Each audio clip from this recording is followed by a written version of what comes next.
compete with the local religions on equal terms. There was no point in Europeans imposing something alien from the outside. Anyway, all this talk about bringing Christianity to the Dark Continent was false. It had already been here 1,000 years before the first missionary arrived. The true Christianity arrived in Africa, 2,500 miles away on the other coast. When the European missionaries first came to Africa, they were faced with an uncomfortable truth. It wasn't the Dark Continent they'd imagined. They weren't the first Christians to come here. On the other side of Africa is a land that successfully resisted European colonialism until the 20th century. A country, Ethiopia, that came into being long before Spain or Portugal or Britain. It's even mentioned in the Bible itself. I'm with a group of Christian pilgrims, and we're on our way to see an ancient religious festival, part of one of the oldest churches in the Christian world.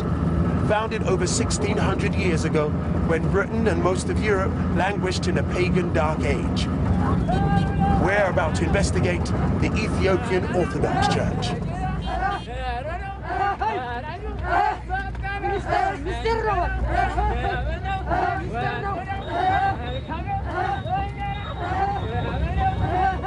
Here at Lalibela, in the Ethiopian highlands, is one of the most extraordinary religious sites in the world. Carved out of the rock itself, they call it the Jerusalem of Africa. Oh wow, that's incredible. If not slightly dangerous. Oh my days. Look at that. It's a whole underground city. It's like, wow. How old did you say this is? Over 800 years ago. It was excavated at the end of the 12th century. My word. This should be one of the wonders of the world, shouldn't it? This isn't an uncivilized people that have to have their religion or someone else's religion thrust upon them. This is a structure to celebrate their own expression. This is their own expression of Christ.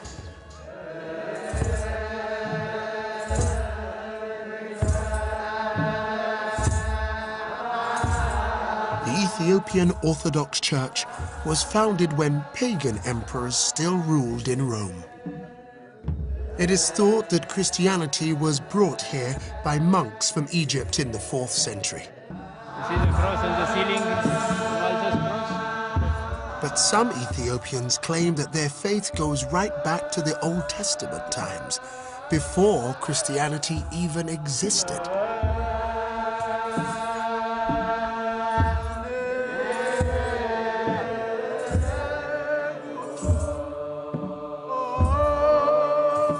The Ethiopians even have their own ancient manuscript tradition, with perhaps the first ever African alphabet. Ethiopian Christianity is so old that even its Bible is different. When European scholars arrived here in the 17th century, they found books in this Bible that they had not even heard of, perfectly preserved. Yeah. How old is this book? 820 years. 820 years. So it was here when this church was built. Oh. It's written in a most wonderful and colourful script, as well as the illustrations. How long did it take to write this Bible? It takes about 8 years. Many aspects of the Ethiopian church are particular to this community. You won't find them in any other Orthodox community across the world. But though it may seem strange to Western eyes, it's a testament to the extreme age of this African church. Today is the Feast of St. Michael, and the ceremonies here demonstrate an extraordinary facet of Ethiopian Christianity, its links with Judaism and the ancient Jewish temple in Jerusalem.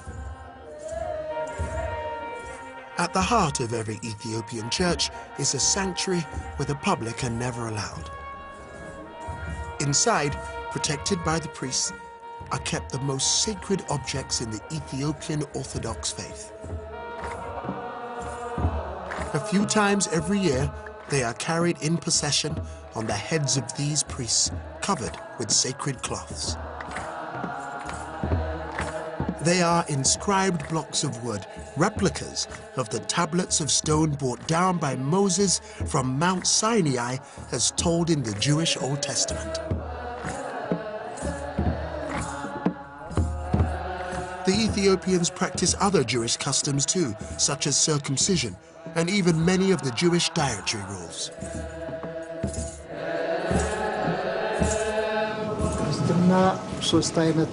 Our religion stands on three foundations. The first is the command of the Holy Spirit. The second is the law of the Old Testament. And the third is the new law of the New Testament.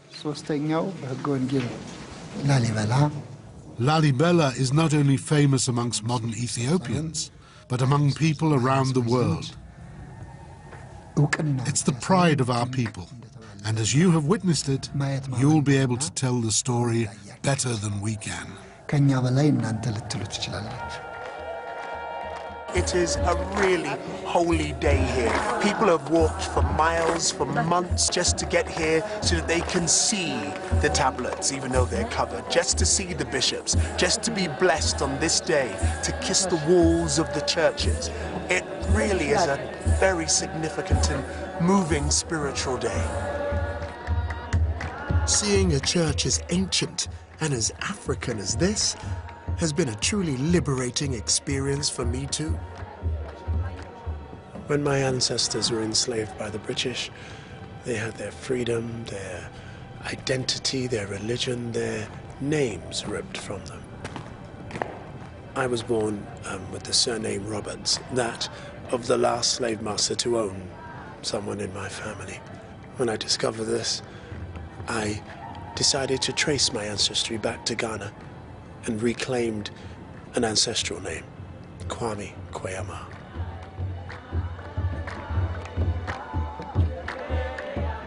I wear this Orthodox cross to symbolize to myself, really, that I can access Jesus the revolutionary, the protector of the dispossessed, through the lens of Africa, and not through my colonial masters who often arrived with a Bible in one hand and a gun in the other.